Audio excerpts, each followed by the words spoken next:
Hi everybody. Our today's topic is verbs. And verb, as you know, is the most sensitive element in a sentence. And verb is the most important element in a sentence. Out of the 8 parts of speech or word classes, English grammar surrounds this V element or verb element. And as we said in one of our episodes, that if you learn verb grammar, you learn at least 50% of English grammar. Because many of the grammatical categories and grammar topics depend on the various types and forms of verbs. Hence, it is very significant at the beginning of this course itself to study the types of verbs. As we defined verb as an action denoting word, the word which denotes the action in the sentence is called a verb. And here on the screen you can see the names of different types of verbs, and we are going to discuss about these different types of verbs. Uh, Dear students, it is very easy to identify the verb in a sentence. It usually occurs after the subject. And what is, if you are given three options, and the question is what is the position of verb in a sentence? An option: beginning, middle, and end. Yes, the answer is middle. The usual position of a verb in a sentence is middle position. It occurs in the middle of the sentence. In imperative sentences, it occurs in the beginning. For example, open the door, close the window. Open, close are verbs. In S-no type questions, there is an inversion or change in the word order. Okay. Otherwise, verb occurs in the middle of a sentence. Okay. Now let us talk about the types of verbs.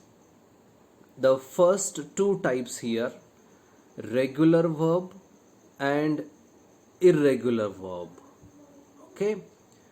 uh, like you students, some of you are regular in the class and some are irregular in the class, huh? That's a different thing. As you know, verbs do have basically three forms.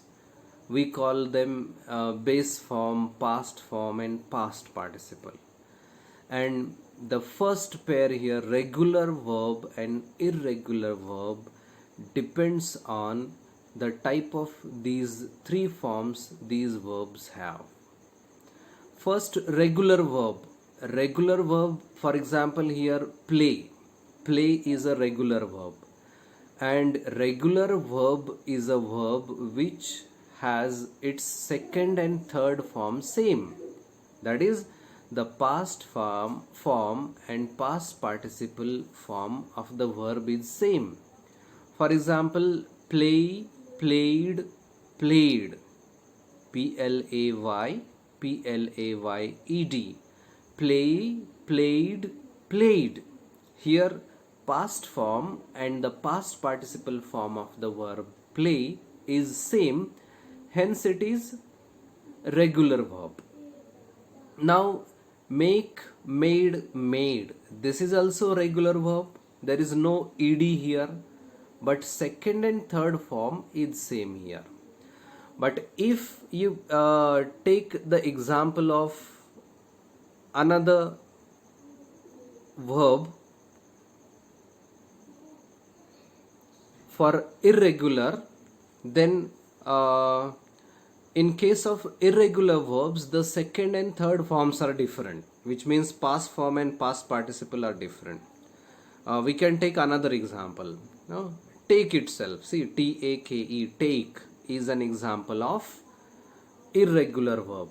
T-A-K-E, take is an example of irregular verb.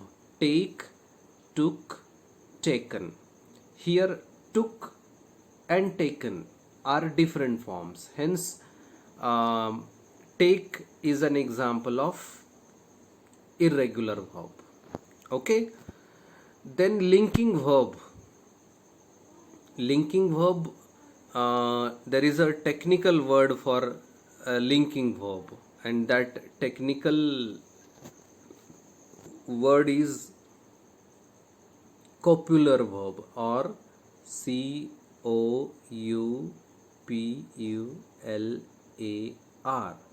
copular verb or linking verb. And that verb acts as a link between two parts of the sentence, usually subject and predicate, and it connects a subject to a noun or an adjective in a predicate. These examples of this type of verb are all helping verbs. Yes, helping verbs is a well-known term for linking verbs. Am, is, are, was, were, shall be. Some verbs of perception like become, seems. These words are called linking verbs because they link, they connect subject with the predicate, or copular verbs, and these linking verbs do not have lexical meanings, right? Then next pair we can study together is transitive verb and intransitive verb. It's very simple. The verb which takes object. You understand what is an object? Object is the receiver of action. He eats a mango. The action of eating is done on mango. What is being eaten? Mango. So mango is object. So transitive verb requires object. Transitive verbs need objects.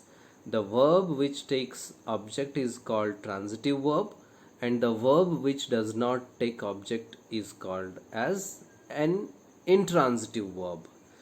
And here remember, if the sentence has a transitive verb, it can be changed into passive voice. You learnt it when in schools.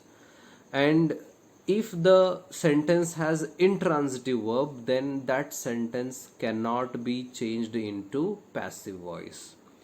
Here is an example: eat. He eats a mango. You can make passive. A mango is being eaten by him. But if the sentence is like this: dog barks. It does not require object. Dog barks. Can you change it into passive voice? No, because B-A-R-K, bark, is an intransitive verb. Okay, let us move ahead. Finite verb and infinite verb. See, infinite is also called non-finite. Infinite is also called non-finite verb. Finite verb and non-finite verb. Finite verb means those verbs which can change their form in accordance with the subject. Finite verb shows the distinction of number, person, and gender. Right? For example, make. They make, but he makes. You change the subject from singular to plural, the form of the subject, form of the verb changes, and hence the verb which changes its form according to the number, singular, plural. If the subject changes, the form of the verb changes. Number, gender, person also. I make, but he makes. It can also show the distinction of tense also. If you change the tense, the form changes. Finite verb shows the distinction of person, number, gender, and tense. And in opposite of that, infinite or this infinite is also called non-finite. Non-finite verb does not show the distinction of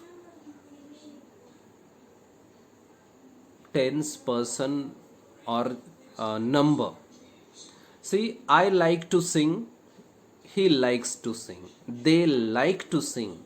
Here, the form of to sing does not change. You change the subject. I like to sing, he likes to sing, they like to sing. To sing remains as it is. Hence, to sing is a non-finite verb, or it is an example of infinite verb. Two infinitives is a famous label for these. Two infinitives are the examples of non-finite verbs. Okay, these are the types of the verbs which you can easily remember.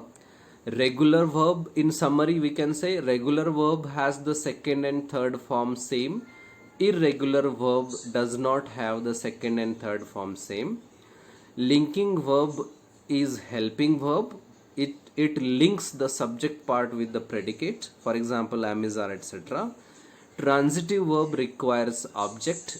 It can be changed into passive voice, the sentence.